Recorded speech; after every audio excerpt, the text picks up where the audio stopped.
인생을 여는 하나의 관문이라고 생각했어요. 그래서 정말 좋은 여자를 만나면 행복한 가정을 꾸릴 자신도 있었어요. 하지만 비장했던 저의 다짐은 현실의 벽 앞에서 무너지고 말았습니다. 결혼은 현실이라는 말을 제대로 실감했어요. 이렇게 말하면 꼭 돈 문제로 결혼 문턱에서 좌절한 것처럼 보이겠네요. 그런데 차라리 돈 문제였다면 다른 방법이라도 찾아볼 수 있었을 것 같아요. 제가 결혼 날짜까지 잡았다가 파혼하게 된 이유는 달라도 너무 다른 사람 때문이었습니다. 예비 아내도 예비 처가도 정말 저와는 달라도 너무 다른 사람들이었던 거예요. 평생 다르게 살아온 두 사람이 단기간에 잘 맞을 수는 없다는 거 알아요. 하지만 기본적인 상식까지 안 맞는 집안과는 도저히 안 될 것 같더라고요. 기가 막히고 황당했던 제 사연 같이 들어봐 주세요. 저는 건축 감리사로 일하는 사람입니다. 생소하실 수도 있겠지만 공사 계약 기간 안에 건축물의 완성을 위해 작업 지시와 관리를 하는 일부터 품질 관리, 안전 관리, 환경 관리 등의 업무를 수행하는 일이랍니다. 그러다 보니까 보통 현장 사무실에서 상주하며 공사의 진행 상황과 작업자들의 안전을 점검하는 일을 하고 있어요. 그런데 이렇게 설명하지 않으면 공사장 현장에서 일하는 노동자로 보는 분들도 있었죠. 공사 현장 사무실에 정장을 입고 출근하진 않으니까요. 게다가 남자들만 있는 일터에서 일하고 있으니까 여자를 만날 기회가 적은 편이었어요. 이런 저를 가장 걱정하던 분이 저희 어머니셨습니다. 어느 날은 부모님과 퇴근 후 같이 저녁을 먹다가 어머니는 저를 보며 말하셨어요. 넌 저녁에 약속도 없어? 어떻게 매번 이렇게 꼬박꼬박 집에서 밥을 먹어? 왜요? 어머니 외식하고 싶으세요? 이거사, 너도 곧 있으면 마흔이야. 친구들은 애 낳고 가정 꾸리고 살고 있는 거 보면 부럽지도 않어? 그런 거 부러워해서 뭐해요. 집신도 다 짝이 있다는데 저도 짝이 있겠죠 뭐. 맨날 공사 현장에만 있는데 어떤 짝이 널 알아보고 나타나겠어? 그렇다고 억지로 만날 수도 없잖아요. 사람마다 다 때가 있는 거예요. 서른 중반까지만 해도 재촉하지 않던 어머니는 제가 서른 후반쯤 되니까 저만 보면 걱정하는 말들을 하셨어요. 그렇다고 사람 인연이라는 게 어디 마음대로 되겠습니까? 걱정하시는 부모님 마음은 알지만 급하게 한다고 될 일이 아니라고 생각했죠. 그러던 어느 날 어머니한테 한 통의 전화가 걸려왔어요. 성구가, 너 이번 주 주말에 약속 없지? 별일 없어요. 왜요? 잘 됐네. 엄마랑 같이 절 다니는 내 친구 기억하지? 그 친구가 너한테 딱 어울리는 여자가 있다고 소개해주고 싶대. 내 친구 계모임 많이 다녀서 발이 보통 넓은 게 아니야. 그러니까 무슨 일이 있어도 주말에 선 봐. 알겠지? 그래도 누군진 알고 가야죠. 엄마 친구가 더 볼 것도 없는 여자래. 사진을 보니까 얼굴도 새초롬한 게 괜찮게 생겼어. 직업도 홈쇼핑에서 뭐 연출한다고 하는데 일단 만나서 밥이나 먹고 천천히 알아가 봐. 어머니는 절친한 친구가 주선해주는 좋은 사람이 있다면서 소개해 주려고 했어요. 처음엔 당황스러웠지만 적극 추천하는 어머니와 친구분의 성화에 일단 약속을 잡았어요. 직업과 이름, 나이 정도만 알고 나가는 자리였죠. 그런데 별 기대 없이 나간 자리에서 예비 아내를 만나게 된 겁니다. 서로 하는 일도 다르고 지내온 환경도 다른데 대화가 너무 잘 통하는 거예요.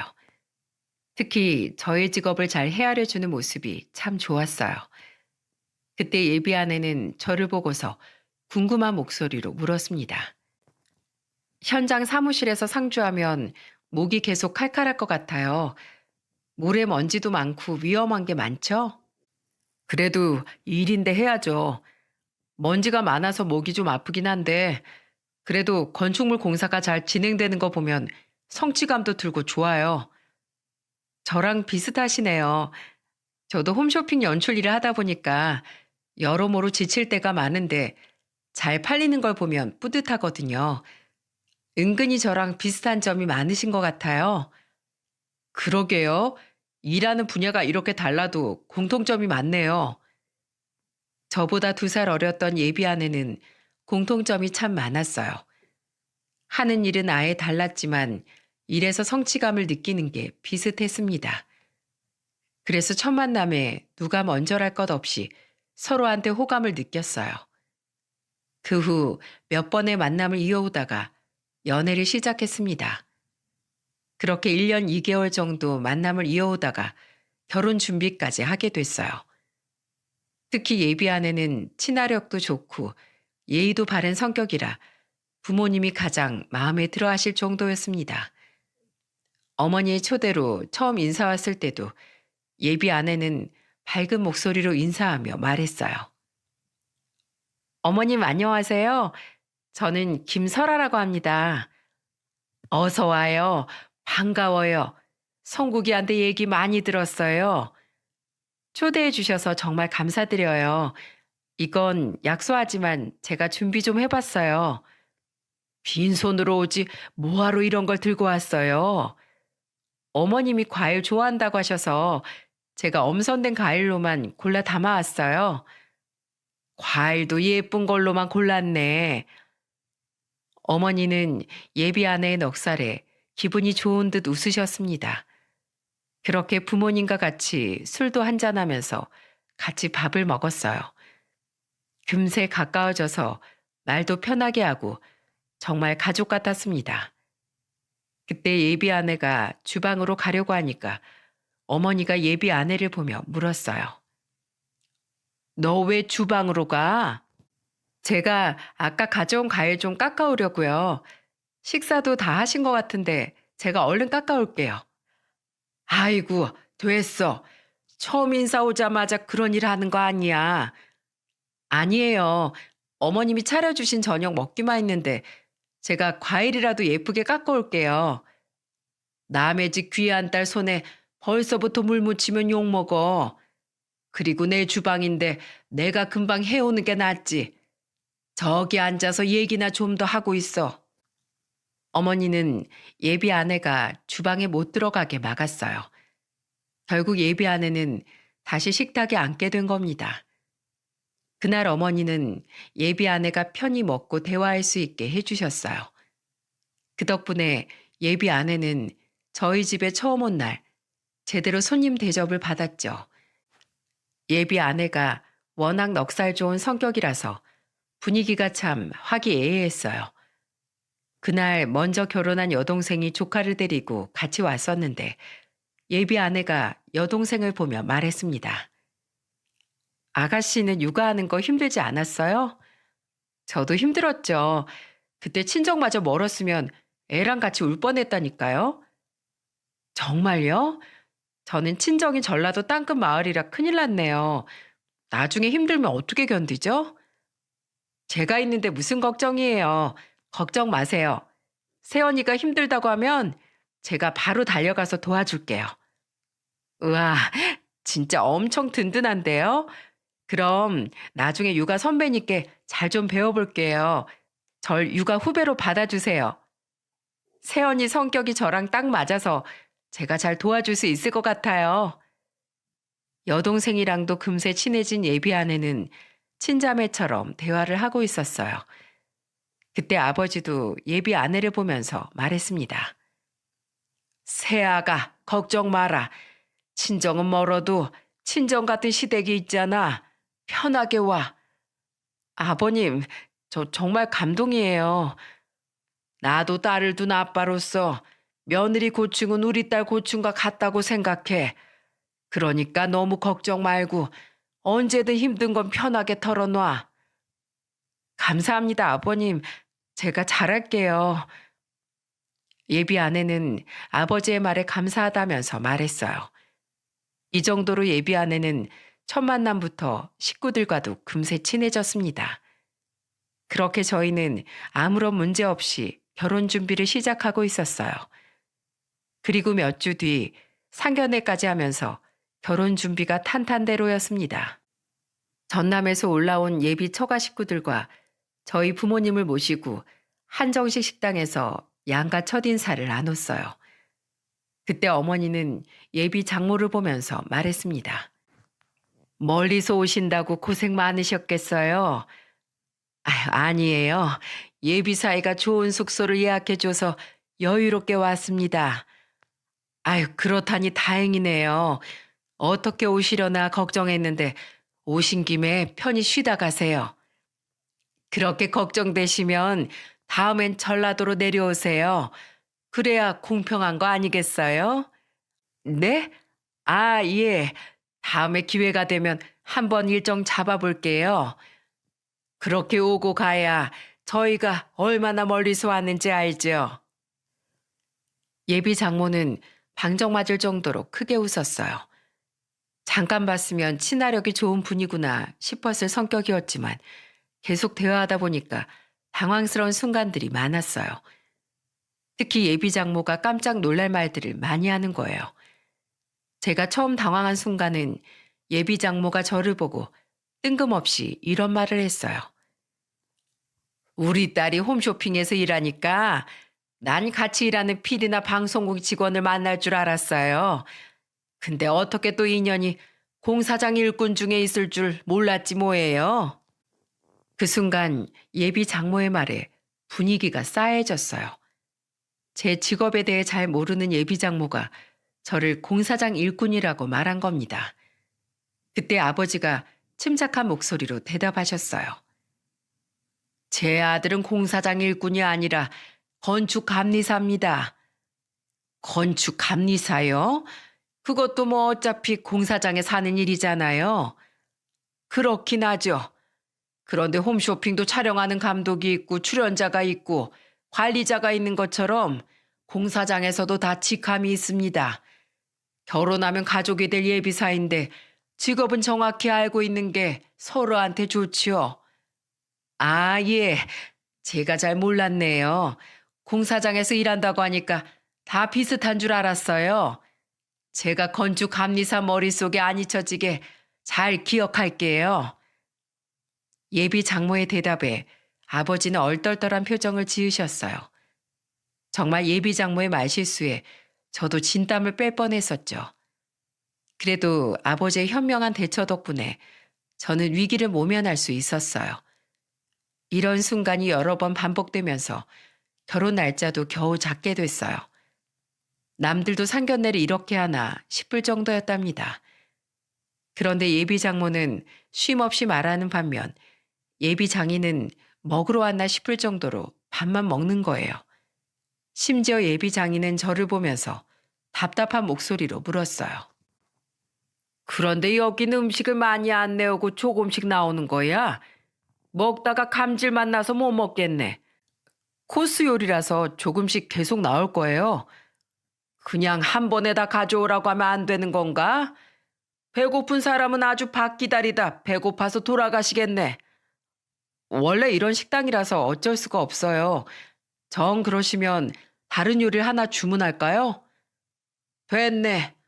내가 여기서 배부르게 나가려면 내일 아침까지 여기 앉아서 기다려야겠어. 저는 예비 장인이 상견례 자리에 온 건지 맛집 투어를 하는 건지 의아할 정도였습니다. 심지어 그날 음식도 넉넉하게 시킨 편이었는데도 예비 장인은 저런 말을 하더라고요. 보다 못한 예비 아내가 예비 장인을 진정시키면서 말했습니다. 음식 여기도 있잖아요. 이거 더 드세요. 아유, 음식 좀 많이 좀 담지. 이게 뭐야? 예비 아내도 당황시킨 처가 식구들의 반응에 저희 부모님들도 당황하기 마찬가지였어요. 그렇게 상견례 자리가 거의 끝나갈 무렵 예비 장모가 저를 보면서 말했습니다.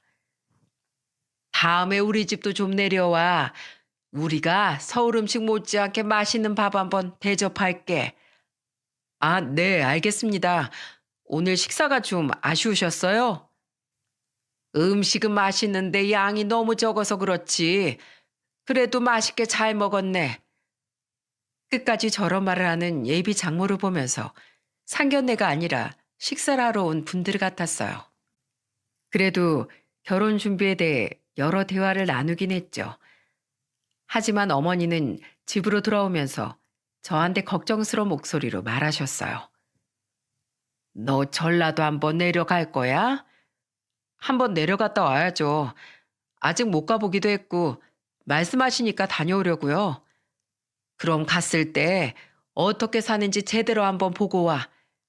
예비 며느리만 봤을 땐 이상한 게 없는데, 사돈 부부가 조금 걸리네. 아, 그러셨어요? 그 전에 저도 통화 정도만 하고 서울에 일 때문에 올라오셨을 때 잠깐 뵌 거라서요.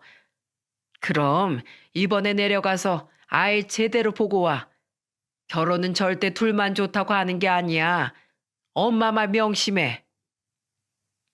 어머니는 저한테 신신당부하면서 말했어요. 그때만 해도 저는 예비 처가가 조금 특이하다고 느끼긴 했어요.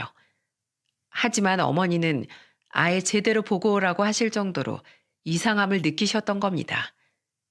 그리고 저는 예비 아내와 같이 전라도로 내려가게 됐어요. 분명 출발할 때만 해도 기분이 좋았습니다. 전라도는 자주 가는 곳이 아니다 보니까 괜히 여행 가는 기분도 들더라고요. 그리고 예비 아내가 김밥도 직접 싸오고 군것질할 것까지 챙겨오는 겁니다. 그러면서 예비 아내는 밝은 목소리로 말했어요. 오빠, 내려가면서 먹으려고 간식 사왔어. 정말? 설아가 준비성이 철저하네. 보답으로 안전하게 모실게요. 부모님 집에 너무 오랜만에 간다. 나 꼭 여행하는 것 같아. 2박 3일 있을 예정으로 짐까지 챙겨서 가니까 정말 여행 가는 기분이었어요.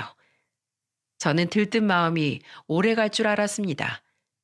운전하면서 보이는 낯선 풍경들을 보면서 콧노래를 흥얼거리기도 했어요. 하지만 그것도 잠시뿐이었죠. 서울에서 전라도 땅끝마을까지 5시간이 넘는 운전을 하다 보니까 슬슬 지치더라고요. 그런데 그때 예비 아내는 옆에서 뭘 하고 있었는지 아십니까? 출발하고 1시간 정도는 먹고 떠들고 같이 대화도 많이 했어요. 그런데 2시간 정도 가다 보니까 옆에서 잠을 자고 있는 거예요. 슬슬 길도 막히고 지쳐가던 저는 예비 아내를 보며 말했어요. 자는 거야? 아, 나도 피곤한데 같이 얘기 좀 하자. 뭐야, 왜 도착한 것도 아닌데 깨워.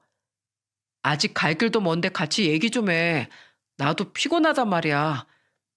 그럼 면허도 없는 내가 운전해? 누가 운전하래?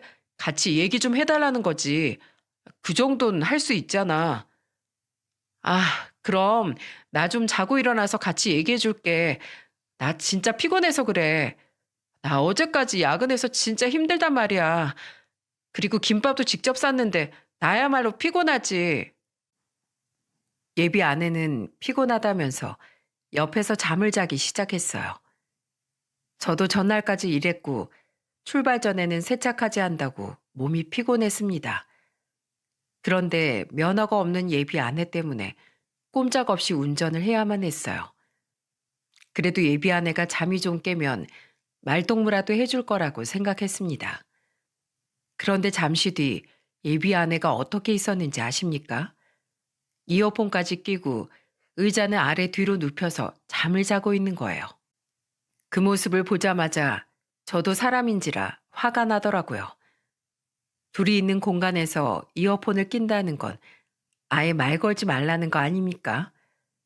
점점 화가 나던 찰나에 갑자기 끼어드는 차 때문에 급정거를 하게 됐어요. 그러자 안전벨트를 안 하고 있던 예비 아내가 차가 흔들리는 충격에 몸이 미끄러질 뻔했던 겁니다.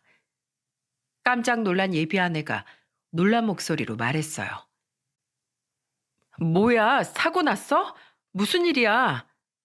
사고는 무슨 사고? 그냥 차선 변경한 건데. 아, 뭐야. 잠 다 깼잖아. 양심 있으면 잠 좀 깨. 난 뭐 안 피곤해서 운전하고 있는 줄 알아? 결국 저는 예비 아내의 매너 없는 행동 때문에 버럭 화를 냈어요. 그러자 예비 아내는 그제야 눈치를 보기 시작하더군요. 그렇게 끝도 없는 길을 달려서 겨우 예비 처가에 도착한 겁니다. 5시간 동안 운전만 하다 보니까 너무 배가 고팠어요. 오는 내내 예비 장모가 했던 말도 있으니까 제대로 한 상 먹게 될 줄 알았습니다. 하지만 저는 예비 처가에 도착한 순간부터 상상도 못한 지옥이 펼쳐졌어요. 그래도 예비 사위 온다고 해서 맛있는 음식이 있겠지 하고 기대하고 도착했어요. 점심쯤 도착한 저희를 반기면서 예비 장모가 반가운 얼굴로 저를 보며 말했습니다. 어서 오게. 운전해서 온다고 피곤하지? 5시간 정도 운전한 것 같은데 조금 피곤하네요. 그럴 줄 알고 내가 맛있는 거 차려놨어. 얼른 들어와. 반갑게 맞이하는 예비 장모를 보면서 잔뜩 기대하고 뒤를 따라갔어요. 옛말에 사위사랑은 장모라고 하지 않습니까? 그래서 저는 더 기대하고 갔던 겁니다. 그런데 저의 이런 기대는 무참히 깨져버렸어요. 제 눈앞에 펼쳐진 식탁에는 고기나 씨암탉은커녕 콩국수가 있던 겁니다. 저는 제 두 눈으로 직접 보고도 잘못 본 건 줄 알았어요. 심지어 저는 한여름에도 콩국수를 안 먹을 정도로 콩국수를 별로 좋아하지 않았거든요. 그런데 이런 제 속도 모르고 예비 장모는 방정맞은 말투로 말하는 겁니다. 왜 거기 그렇게 써 있어? 얼른 앉아서 먹어. 배고프다면서? 아, 네. 혹시 콩국수밖에 없나요? 날 뭘로 보는 거야? 당연히 김치도 있지. 앉아. 얼른 앉아. 서울에서 5시간 동안 운전해서 온 예비 사위한테 콩국수가 말이 됩니까? 상상도 못한 메뉴에 저는 말문이 막혔어요. 저는 일단 너무 배가 고파서 울며 겨자 먹기로 콩국수를 먹어야만 했습니다. 그런데 예비 장모는 울며 겨자 먹기로 국수를 먹고 있는 제 옆에 김치를 접시에 담아서 놨어요. 그리고 제 옆에서 앉더니 손으로 묵은지를 쫙 찢어서 제 콩국수에 올려주면서 말했습니다. 자, 묵은지 하나 올려서 먹어봐. 아주 맛이 일품이야. 괜찮아요. 제가 알아서 먹을게요. 뭘 모르네. 이 묵은지는 손맛이 있어야 맛있는 거야. 나 믿고 주는 대로 한번 먹어봐. 그러면서 예비 장모는 손으로 김치를 놔주더니 손에 있는 김치 국물을 입으로 빨아먹었어요. 그리고 제가 한 입 먹으니까 또 국수 위에 올려주면서 말했어요. 내가 손맛으론 둘째 가라면 서러운 사람이야. 서울에선 이런 맛 못 볼걸? 어서 먹어봐. 팍팍 좀 먹어봐. 우리 집 사이 되려면 밥은 2그릇씩 먹어야 된다니까. 괜찮아요. 저 정말 국수만 먹을게요. 손 마시고 뭐고 정말 먹기 싫었어요. 그래도 너무 배가 고파서 콩국수라도 먹어야만 했어요. 솔직히 속으로는 밥 달라는 말이 목구멍까지 올라오는 것 같았습니다. 그런데 이런 제 속도 모르고 옆에 있던 예비 아내는 밝은 목소리로 말했어요. 역시 엄마 콩국수가 최고라니까. 이 맛이지. 그렇지? 설아 넌 밖에서 사 먹는 콩국수 못 먹잖아. 아마 우리 사이도 이제 밖에서 콩국수 못 먹을걸? 돈 주고도 못 사 먹을 맛이라니까. 두 모녀를 보면서 저는 원래 콩국수를 안 좋아한다고 말하고 싶었어요. 하지만 제 반응은 관심도 없고 둘이서만 떠드는 걸 보고 말하기를 포기했어요. 그렇게 이걸로 배라도 채우자 싶어서 겨우 한 그릇을 다 먹었습니다. 저는 밥을 다 먹고 예비 장모를 보며 말했어요. 장모님, 시원하게 잘 먹었습니다. 벌써 다 먹었어? 한 그릇으로 되겠어? 네, 괜찮습니다. 아, 그래? 그럼 이제 일해야지. 네? 무슨 일이요? 저 방금 도착했는데요. 시골 사람들은 원래 밥 먹으면 좀 쉬었다가 다 일하러 나가. 숨 돌릴 시간이 어딨어? 해지기 전에 끝내야 되니까. 자, 이거부터 입어. 이게 뭐예요? 이건 모자고 이건 몸빼 바지야. 저는 장모가 건넨 옷을 보고 경악했어요. 살다 살다 몸빼 바지는 처음 입어봤거든요. 이걸 입고 대체 뭘 시키려고 옷까지 가져다 주나 싶었습니다. 예비 장모가 입으라고 하도 성화를 하는 탓에 저는 결국 난생 처음 몸빼 바지를 입었죠. 그러자 장인이 기다렸다는 듯이 제 앞으로 오더니 이런 말을 했습니다. 자네 옷 다 입은 거야? 그럼 이제 나만 따라와. 근데 이런 옷까지 입고 할 일이 대체 뭐예요? 이번에 태풍이 심하게 왔잖아. 비가 얼마나 많이 왔는지 우리 비닐하우스가 죄다 망가졌어.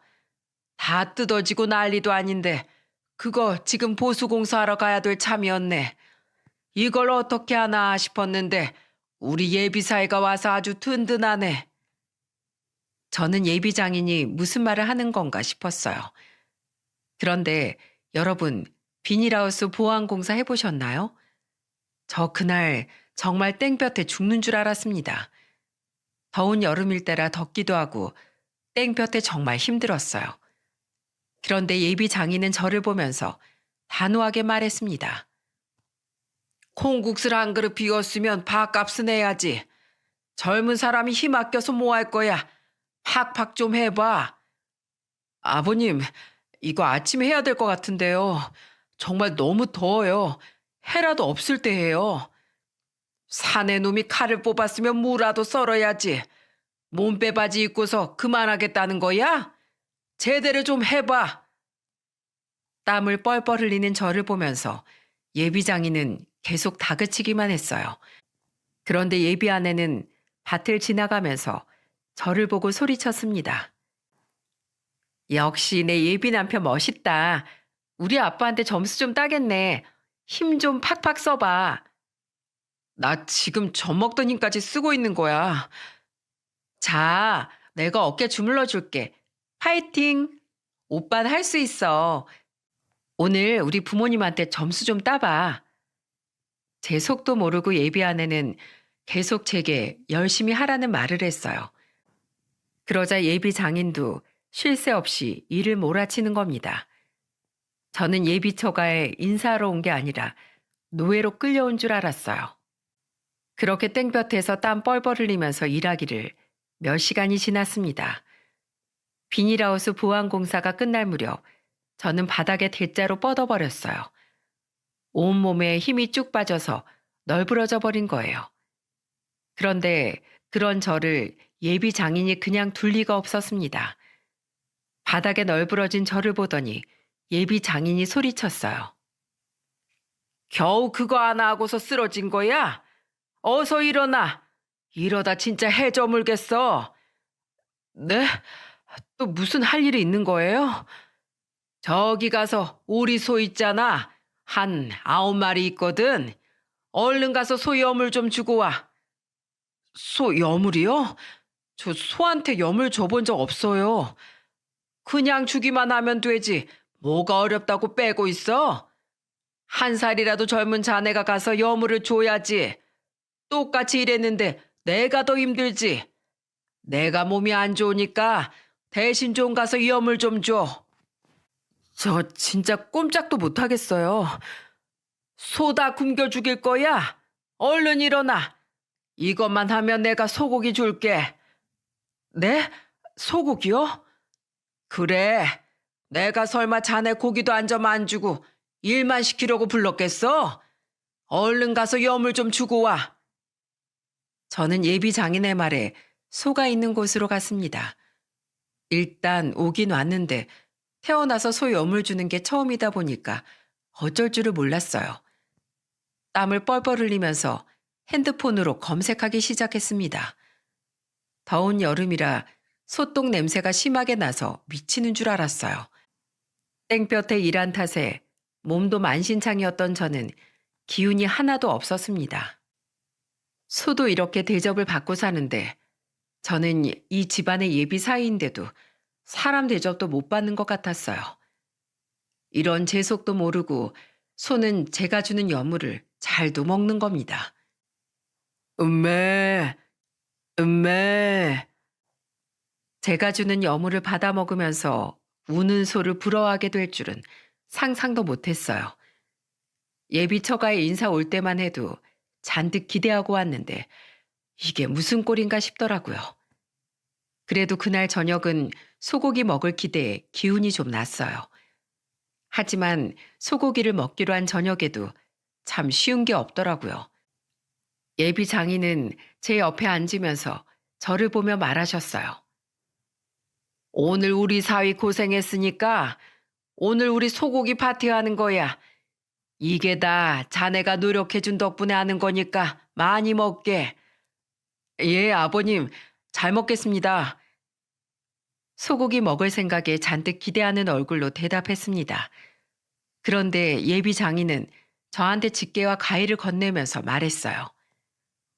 원래 고기는 굽는 사람이 제일 많이 먹는 거야. 자자, 이거밖에 어서 구워봐. 예비 장인이 저한테 가위와 집게를 건네길래 당황스러웠습니다. 그래도 거기까지는 어느 정도 이해할 수 있었어요. 그런데 제가 소고기를 굽기 시작하자 예비 장인은 나리선 목소리로 말했습니다. 자네 지금 뭐 하는 건가? 뭐 그렇게 정신머리가 없어? 네? 왜요? 소고기를 누가 이렇게 구워? 이 귀한 소고기 탄 거 안 보여? 오메 오메 어찌했을까? 이게 얼마나 비싼 고기인데 제대로 좀 구워. 와, 진짜 저는 그 순간 울컥해서 눈물이 날 뻔했습니다. 그런데 저를 더 기가 막히게 만든 사람은 예비 아내의 말이었어요. 아니 오빠, 왜 고기도 제대로 못 구워서 태워 먹어? 우리 부모님한테 점수 따려면 힘들어도 안 힘든 척 제대로 해야지. 아우 진짜 답답해. 진짜 이런 예비 아내의 반응이 저를 더 황당하게 만들었어요. 예비 처가에서 제 편이 하나도 없이 홀로 있는 기분까지 들더라고요. 오히려 제 편을 하나도 안 들어주고 제 입장을 전혀 생각해주지 않는 예비 아내의 모습에 1차적으로 큰 실망을 했던 겁니다. 그날 하루 종일 일하고 소고기를 먹으면서도 전혀 기운이 나지 않았어요. 첫날부터 예비 처가에 실망이 이만저만이 아니었습니다. 심란한 마음에 겨우 잠들었는데 다음 날은 더 충격적인 일들이 저를 기다리고 있었어요. 다음 날이 일요일 아침이었는데 예비 장모가 저를 깨우면서 말했습니다. 자네 아직도 자? 얼른 일어나. 나가야지. 네? 또 어딜 가요? 저 좀 쉬면 안 될까요? 저 몸이 너무 힘들어요. 무슨 소리야? 오늘 일요일이잖아. 교회 가야지. 어서 일어나. 교회요? 저희 집안은 불교 믿는데요. 무슨 또 불교야? 잘 됐네. 내가 이번 기회에 자네한테 전도할게. 같이 교회 가자. 어서 나갈 채비해. 제가 불교를 믿는다고 해도 예비 장모는 막무가내였어요. 결국 저는 피곤한 몸을 이끌고 마지못해 난생 처음 교회를 가게 된 겁니다. 처음 가보는 교회에는 사람이 엄청 많았어요. 예비 장모는 성경책을 하나 주더니 앉으라고 했어요. 그렇게 목사님이 들어오고 설교가 시작됐습니다. 진짜 그 순간 앉아있는 게 고역이었어요. 그리고 저는 기도 시간에 아무도 나를 안 볼 거라고 생각해서 살짝 눈을 떴습니다. 그런데 그때 저는 매의 눈으로 저를 보고 있던 예비 장모와 눈이 딱 마주쳤어요. 지금 뭐 하는 거야? 눈 안 감어? 빨리 눈 감고 기도해. 예비 장모는 옆에서 작은 목소리로 저를 다그치듯 말했습니다. 처음 교회에 와본 제가 무슨 기도를 하겠습니까? 심지어 찬송가가 나올 땐 잠이 쏟아져서 죽는 줄 알았어요. 힘든 몸을 이끌고 와서 그런지 저도 모르게 졸고 있더라고요. 그때 깜빡 졸아버린 제 무릎을 예비 장모가 탁 치면서 말했어요. 지금 신성한 교회에서 뭐 하는 거야? 자네 여기 자러 온 거야? 제가 너무 피곤해서 그래요. 그러니까 집중해서 들으란 말이야. 집중 안 하고 다른 생각하니까 피곤한 거야. 도저히 말이 안 통하는 예비 장모를 보면서 속이 터지는 줄 알았네요. 그때 목사님의 설교는 저한테 속이의 경일기였어요. 시청자 여러분들 중에도 교회에 다니는 분들이 많을 거라고 생각합니다. 저는 교회도 존중하고 모든 종교의 자유를 인정해요. 하지만 저는 불교를 믿는 집안이다 보니까 절만 다녀봤거든요. 그래서 교회에서 하는 기도가 낯설었던 겁니다. 제가 잘 몰라서 힘들었던 거니까 오해는 안 하셨으면 좋겠어요. 이 사연에서 교회를 절대로 나쁘게 말하려고 하는 게 아니에요. 그저 저한테 있었던 일을 그대로 적을 뿐입니다. 그렇게 꾸역꾸역 앉아있던 저는 예비 장모와 집으로 돌아왔어요. 교회까지 다녀오니까 제가 왜 여기 있나 싶더라고요. 그런데 지금까지의 사건은 그저 코웃음을 칠 만큼 역대급 사건이 절 기다리고 있던 겁니다. 제가 집으로 돌아와서 겨우 쉬고 있는데 그날 오후 이번엔 예비 장인이 절 기다렸다는 듯이 와서 말했어요. 자네 왔어? 나랑 등산 좀 가세. 갑자기 등산이요? 그래, 주말인데 산에 다녀오면 기분 좋지 않나? 내가 딸밖에 없어서 아들이랑 등산하는 게 소원이었는데 자네가 아들처럼 나랑 좀 가주면 좋겠어. 간절한 예비 장인의 부탁에 저는 등산 갈 준비를 했어요. 그런데 저와 달리 예비 장인은 갑자기 중무장을 하기 시작하는 겁니다. 그러면서 한 손에는 예초기를 집어들었어요. 그 모습을 보면서 설마 아니겠지 싶었어요. 설마 하는 마음으로 예비 장인과 산을 탄 지 15분 정도 지났을 쯤이었습니다. 저는 눈앞에 펼쳐진 걸 보고 깜짝 놀랐어요. 바로 예비 장인이 저와 같이 간 곳은 가족 묘가 있는 곳이었습니다. 그런데 예비 장인이 저한테 뜬금없는 말을 했어요. 자네도 알다시피 우리 집이 딸만 둘이잖아. 이제 자네가 우리 집 사이가 되면 자네가 해야 될 일이야. 조상님한테 잘해야 자손들 일이 술술 잘 풀리는 거 알지? 제가 할 일이라고요? 내가 몸이 안 좋아서 요새통 손도 못 댔더니 여기 이거 잡초 자란 것 좀 봐. 기왕 이렇게 자네가 온 김에 배운다 생각하고 한번 해보게. 다른 의미로 오늘 신고식이네. 가족묘 벌초 다 해봐. 이것도 다 배워가는 거야. 그러더니 예비 장인은 저한테 예초기를 건넸습니다. 너무 놀라서 저는 예비 장인을 보며 말했어요. 장인어른, 저는 예초기 한 번도 사용해 본 적이 없어요. 이 나이 먹은 나도 아는데 왜 젊은 사람이 못해? 이렇게 내려온 김에 조상님한테 인사도 드리면 좀 좋아? 자네 그렇게 상식이 없는 사람이었어? 지금 조상들이 노할 만한 짓이야. 갑자기 예비 장인은 소리를 지르면서 말했습니다. 막무가내로 우기는 예비 장인을 보면서 기절할 뻔했네요. 결국 저는 우기는 예비 장인 성화에 못 이겨 결국 예초기를 잡았습니다. 태어나서 한 번도 잡아본 적 없던 예초기를 들고 잔뜩 긴장한 채 시동을 걸었어요.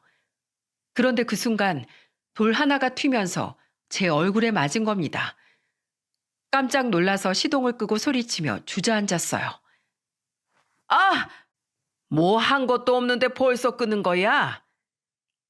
예비 장인은 얼굴에 돌을 맞고 주저앉은 저를 보면서 답답하다는 듯 소리치기 시작했습니다. 아유, 이 쓸데없는 놈을 봤나? 이런 거 하나 못해서 어디다가 써먹어. 이래서 요즘 젊은 놈들이 안 된다는 거야. 책상 앞에서 펜만 잡아봤으니 이런 단순한 것도 못하지. 너 같은 놈을 뭘 믿고 내 딸을 결혼시키겠어? 저는 예비 장인의 폭언에 화가 폭발하고 말았어요. 물론 얼굴에 튄 돌이 엄청 큰 돌은 아니었지만 얼굴에 돌이 찍혀서 상처가 났었거든요. 그런데 그런 저를 보고 괜찮냐는 말 한마디 없이 쓸모없는 놈이라고 손가락질하는 예비 장인을 보고 참았던 제 화가 폭발하고 말았습니다. 아저씨, 너무하신 거 아니에요? 지금 사람이 돌에 찍혀서 아파하는데 쓸모없다고요? 저 돌이 눈에 맞았으면 어떻게 할 뻔했어요? 너 지금 대드는 거야? 뭘 잘했다고 큰 소리야, 큰 소리가. 그런 아저씨는 뭘 잘했다고 저한테 큰 소리 치시는데요. 여기 온 날부터 지금까지 제가 못한 게 뭔데요? 저도 할 만큼 했다고요. 집안에 딸밖에 없다고 해서 사위를 머슴처럼 부려먹는 집이 어딨어요? 아들 같은 사이가 될 수도 있는 거지. 자네 내 딸 사랑한다면서 그런 것도 못해? 사랑이요? 웃기고 있네요. 사위를 아들이 아니라 아주 머슴으로 생각하는 이런 집안이랑은 결혼 안 합니다. 우리 부모님은요, 아저씨 따님 왔을 때 딸 같은 며느리라고 손에 물 한 방울도 안 묻히게 했어요. 그런데 지금 쓸데없는 놈이라고요? 그럼 샅샅이 뒤져서 아저씨 마음에 드는 쓸모 있는 놈 찾아서 사위 삼으세요. 이런 집안에 어떤 바보가 장가올지 면상이 궁금합니다. 이게 지금 뭐라는 거야? 거기 안 서? 그쪽 조상들은 그쪽이 챙겨요. 파혼할 거니까 멋은 필요한 거면 딴 데 가서 알아봐요. 저를 보고 소리치는 예비 장인을 두고 저는 그대로 산을 내려왔어요. 그리고 곧장 집으로 가서 짐을 챙겼습니다.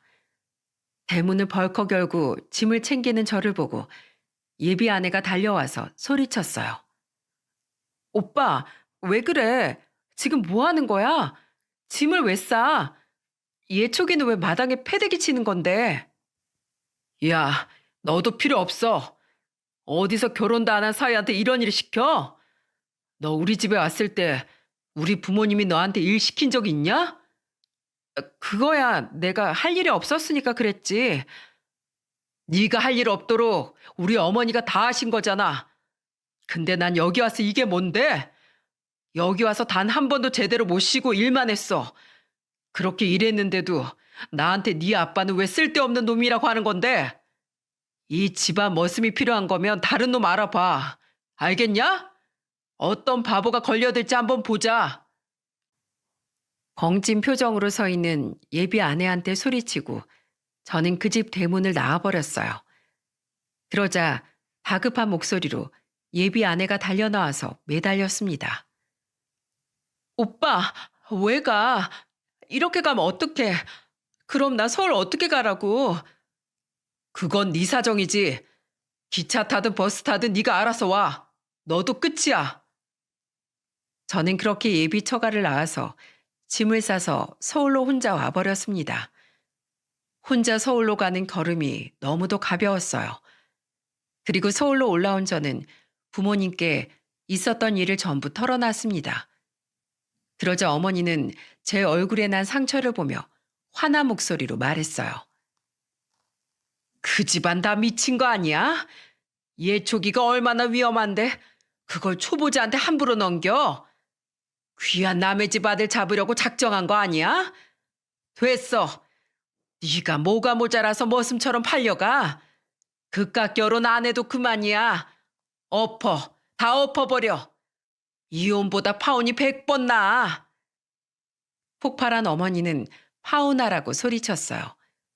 그래서 저는 부모님을 보며 말했습니다. 저 파혼한다고 말하고 왔어요. 제 생각은 변함없어요. 두 분께 죄송하지만 결혼 없던 일로 할게요. 제 말에 아버지는 단호한 목소리로 말하셨어요. 네가 죄송할 게 뭐가 있어? 오히려 난 네가 용기 있게 결단 내린 게 다행이야. 그러니까 죄송할 거 없다. 잘했어. 부모님은 제 선택을 이해해 줬습니다. 그리고 저의 선택을 응원해 주셨어요. 그렇게 저는 몰상식한 집안과 정리가 된 줄 알았어요. 하지만 다음 날 서울에 온 전 예비 아내는 저희 집까지 찾아와 울면서 매달렸습니다. 오빠, 내가 잘못했어. 난 오빠가 날 이해해 줄 거라고 생각했어. 우리 사랑하잖아. 이렇게 헤어질 수 없잖아. 사랑? 웃기는 소리 하고 있네. 사랑하는 사람이라면서 부모 옆에서 날 완전히 이상한 놈을 만들어?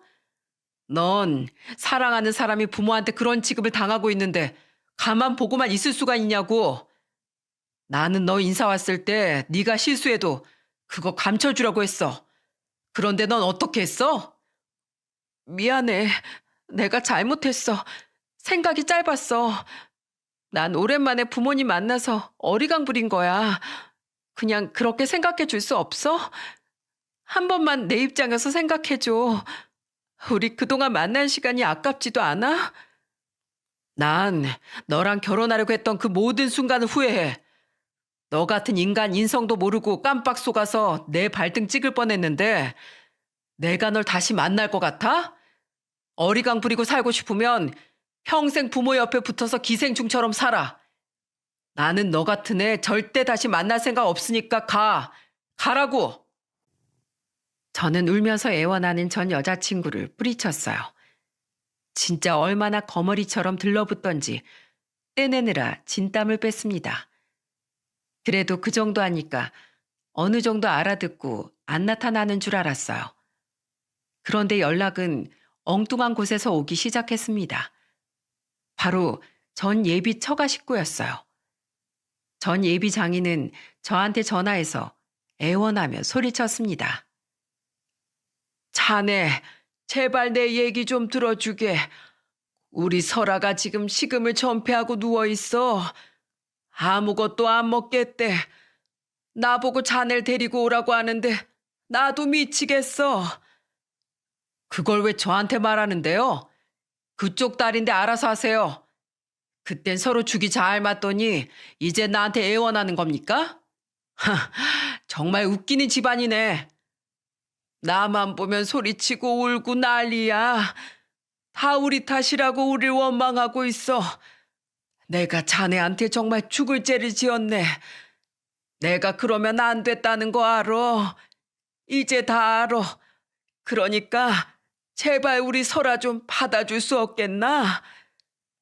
당신 딸을 왜 나한테 떠넘겨요? 딸도 당신이랑 똑닮게 키웠던데 평생 어리광 받아주면서 사세요. 인간한테 기본적인 배려도 모르는 인간이랑 미래를 그리고 어떻게 삽니까? 인간이면 인간 도리하고 살게 키웠어야죠. 사람이 받기만 할 줄 알고 베풀 줄 모르면 그 꼴 나는 겁니다. 아시겠어요? 난 절대 다시 받아줄 마음 없으니까 거기서 당신들끼리 알아서 사세요. 이봐, 이보게 자네. 저는 간절하게 외치는 소리에도 전화를 끊어버렸어요. 그리고 아예 그 집안 사람들 번호를 다 차단해버렸습니다. 인간이 그런 짓을 하고도 이렇게 애원할 정도면 얼마나 개념 없고 이기적인 인간들인지 이해가 가십니까? 제가 이 사연을 쓴 이유도 하나였어요. 사람은 누구나 실수도 할 수 있고 서로 다른 부분들이 있을 수밖에 없는 존재잖아요. 그런데 서로 이해하고 맞춰갈 생각도 없이 저렇게 자기들 종교와 조상만 고집하면 되겠습니까? 그건 가족이 아니라 정말 머슴이나 다름없잖아요. 그래서 저는 이 결혼은 안 된다고 생각했던 거예요. 저한테 가족이란 부족한 부분은 서로 채워주고 다른 점은 서로 이해하고 배려하면서 하나가 되는 거라고 생각했습니다. 그래야만 진정한 의미의 가족이 되는 거라고 믿어요. 서로 다른 인생을 30년 넘게 살아온 두 가족이 한 가족이 되려면 서로를 이해하고 인정해야만 가능하겠죠. 다른 점을 바꾸려고 들지 말고 서로 인정해 주는 게 가장 좋은 것 같아요. 그래야 앞으로 100세 시대에 살면서 오랫동안 행복한 가족으로 살 수 있을 거예요. 이 채널에서 여러 사연을 듣다 보면 참 여러 사연이 많지 않습니까? 그만큼 각자 환경에 따라서 상처와 생각이 다를 수밖에 없다는 걸 인정한다면 훨씬 더 행복한 가정이 탄생할 거라고 믿어요. 지금은 부모님도 저한테 결혼이 인생의 전부는 아니라면서 저를 응원해 주고 계세요. 이제는 부모님도 좋은 인연은 재촉한다고 생기는 게 아니라는 걸 깨달으신 것 같네요. 결혼 생각은 접어둔 지 오래지만 제 할 일을 다하면서 잘 살고 있답니다. 저의 긴 사연 들어주셔서 정말 감사드려요. 다가오는 연말 모두 복된 날들이 가득하길 바라겠습니다. 행복하세요.